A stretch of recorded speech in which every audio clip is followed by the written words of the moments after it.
ಏಳಹಳ್ಳಿ ಗೆಳೆಯರ ಬಳಗದ ವತಿಯಿಂದ ಒಂದು ಜೋಡೆತ್ತಿನ ಗಾಡಿ ಸ್ಪರ್ಧೆಯನ್ನ ನಾವು ಹಿರೇಗೌಜ ನಯರ ಪೆಟ್ರೋಲ್ ಬಂಕ್ ಮುಂಭಾಗ ಒಂದು ಆಯೋಜನೆ ಮಾಡಿದೀವಿ. ಎಲ್ಲ ನಮ್ಮ ಗೆಳೆಯರ ಬಳಗದಿಂದ ಅದ್ದೂರಿಯಾಗಿ ಒಂದು ಜೋಡೆತ್ತಿನ ಗಾಡಿ ಸ್ಪರ್ಧೆಯನ್ನ ನಾವು ನಡೆಸಿದೀವಿ. ಬಾರಿ ತುಂಬಾ ಜನ ಸೇರುವ ಸಾಧ್ಯತೆ ಇದೆ.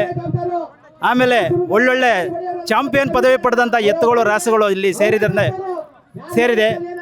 ಅನಂತರದಲ್ಲಿ ವ್ಯವಸ್ಥಿತವಾಗಿ ಒಂದು ಗಾಡಿ ರೇಸನ್ನು ಹೆಂಗೆ ನಡೆಸಬೇಕು ಅನ್ನೋದನ್ನು ಒಂದು ಮಾರ್ಗದರ್ಶನವಾಗಿ ನಡೆಸಬೇಕು ಅಂತ ಒಂದು ಚಾಲೆಂಜ್ ತಗೊಂಡು ಹೊರಟಿರೋದು ಟೀಮು. ಇದು ಸ್ವಚ್ಛತೆಯಿಂದ ನಡೆಸ್ತೀವಿ, ಯಾರಿಗೂ ತಾರತಮ್ಯ ಇದರಲ್ಲಿ ಇರಲ್ಲ.